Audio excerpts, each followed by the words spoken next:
All right, my friends, the number one thing about being a dividend investor is to understand what's called the dividend payout ratio.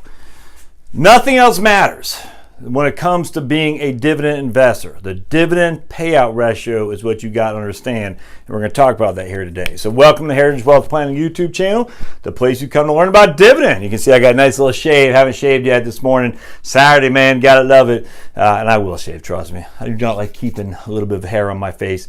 Yeah, and I don't like keeping my hair long either. Just too lazy for that. But anyway, so let's dive right into this. Don't forget to subscribe down below, and of course, comments and thumbs up are always welcome. So, what exactly does this mean? If you watched my video yesterday on what to look for when you're looking at dividend stocks, we're going to dive a little bit deeper in that. So don't forget to go back and watch that too, because it's important.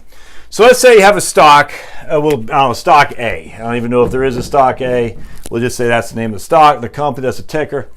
Remember, if it's one or two or three tickers, letters, it's usually New York Stock Exchange holding. If it's four, it's usually NASDAQ.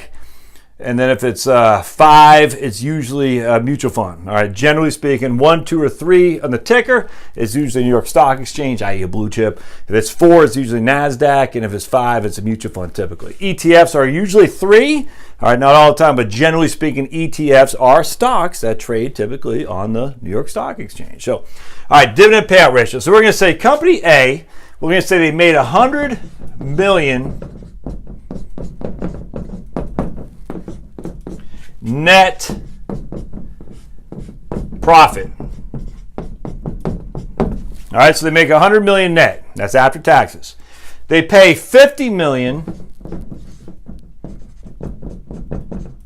in dividends.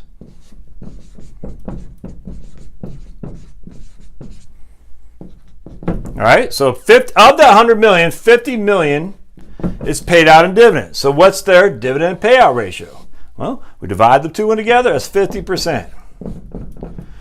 So of their payout, of their profits, 50% of that has been paid out this year. Now, let's change this around a little bit.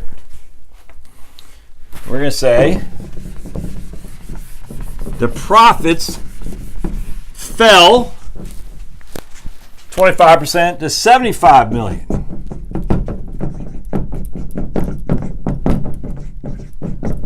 So now they got $75 million of profit. Let me get my trusty calculator because I need that calculator to figure that out. So what's their dividend payout ratio now?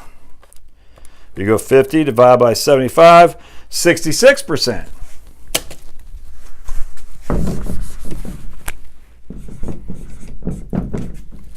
So a lot of times what's going to happen here is companies say, yikes, people are getting nervous about the profits going down. So let's raise our dividend payout, whatever that is, to $10 million. We'll raise it by $10 million bucks. I don't know, 8% or something like that. And so they say, okay, because we're having a dividend payout ratio of 66%, that makes people a little bit nervous. We're going to raise, and that when people get nervous, they sometimes will sell the stock. We're going to raise our payout to $60 million. All right. And so now the investors, the profit goes to $85 million. All right. So they raise their dividend payout to $60 million, and their profit goes to $85 million. So 60 divided by 85, and now there's still, though, a 70% dividend payout. Oops, I just knocked it over. Yeah, clumsy. So that's a 70, what did I say, 70, we got, take the trusty calculator, we got 60 divided by 85, that's a 70% payout ratio. But here's the problem. We've had a couple years now of earnings. What have we had, 3 or 4? 85 million is on the high end. What if the profits go back to 70 million?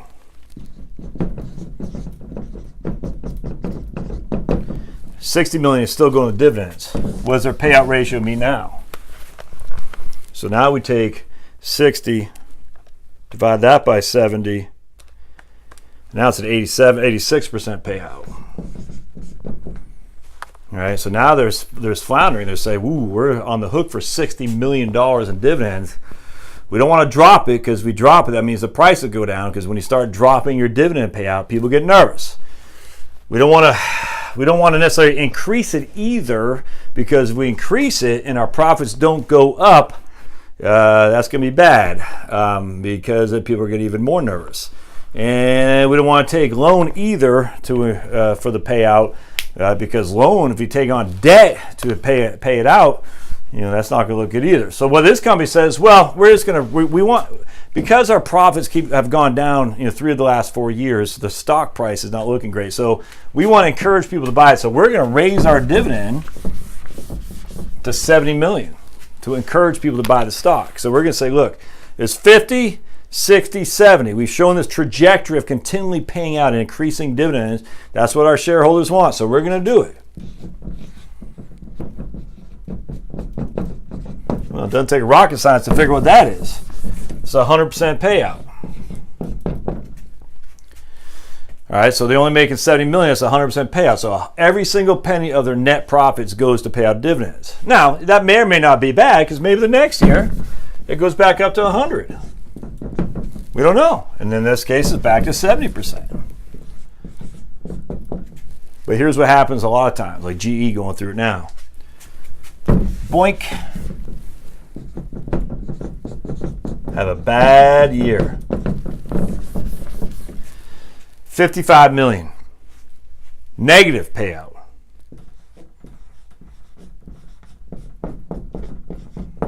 Negative payout ratio. They're paying out 70, but they're only worth $55 million. They got to come up with that $15 million someplace.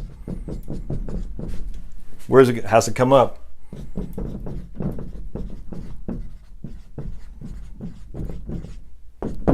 Where's this $15 million come up from? They got to come up with $15 million because that is what they're on the hook for, is $70 million of dividends. Where does it come up from? Now, what they could do, they could drop this payment. All right, they could absolutely. We don't have the cash to do it. What happens to the share price, though? Well, not rocket science to figure out the share price is probably going to decline.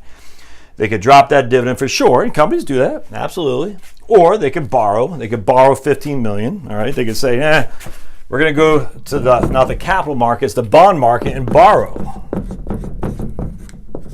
$15 million to pay our dividend. Yeah, not necessarily a good thing. Or they could take it from the cash holdings. So that's their options. Decline the dividend, drop the dividend, borrow $15 million to make up the difference, or take it from the cash holdings. So there's no other way because they're not making enough money to pay it. None of them are any good. This is probably the best, though, take it from the cash holdings because the cash is kind of just sitting there waiting for it to be used for a rainy day. And today's a rainy day. All right? So let's keep playing this game forward. So they got a negative ratio. Ooh, got that in my eye. That didn't feel good. Ooh. Don't spray that stuff in your eye, my friends. Ooh. If you see me crying, it's not because I'm sad. But I am kind of sad. It's because I just got it in my eye. All right. So let's go back. Let me dry this off a little bit more. Make sure the mic is still on. Yep, looks like it. Okay. All right, so let's go back. Let's say they haven't improved their revenue, their net, so it's still $55 million. And we're going to say they only have $30 million in cash now.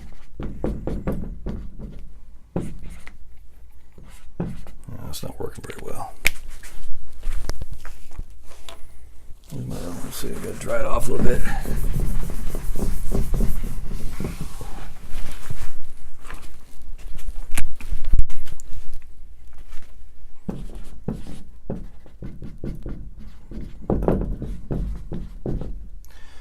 All right, so the revenue again this year is $50 million, but they're on the hook, and they're not really on the hook. They're not obligated to pay $70 million.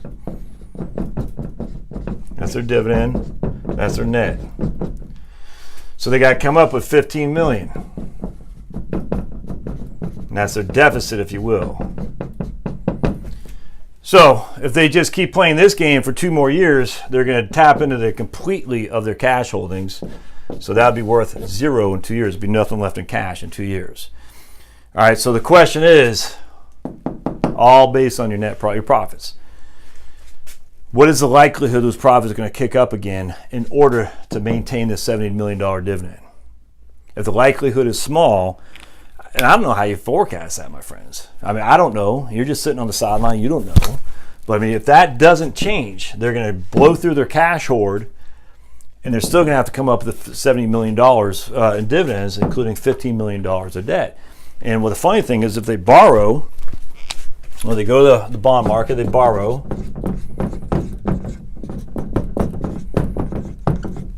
What does that do to their net? Well, now they got to pay interest on that amount, which drops their net because they got to pay interest on the $15 million. And just for simplicity, say it costs $1 million of interest.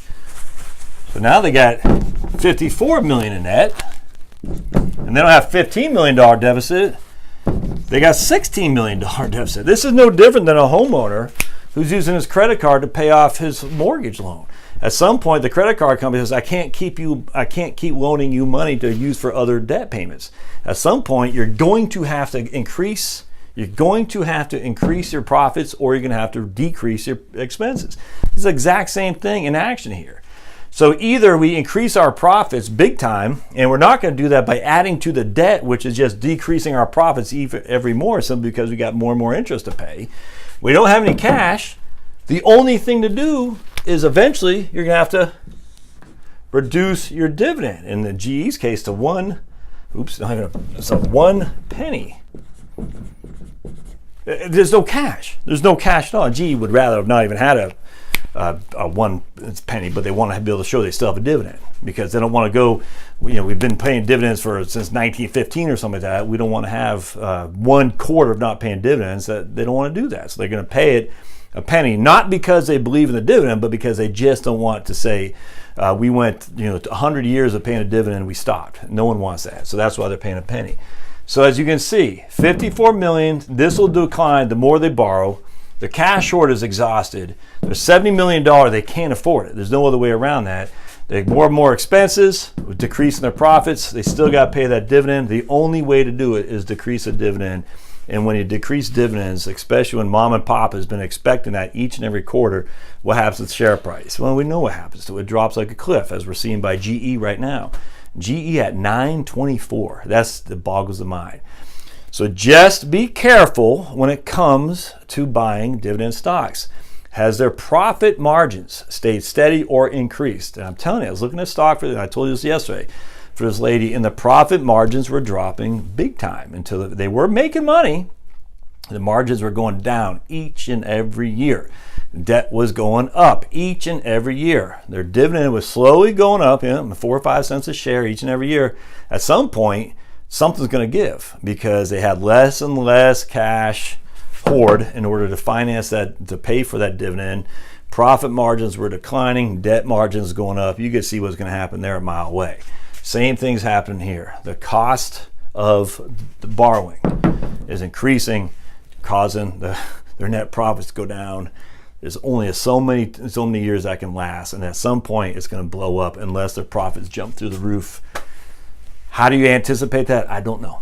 That's a problem. I don't know. This is why you diversify, because if this is your stock and you got 70% of your tied up value in there, not a good place to be. So be careful when you're doing dividends. In the next video, I'll show you exactly how dividend yields are accounted for, because I think that's interesting too. So we'll do that here in just a second. Thanks, guys.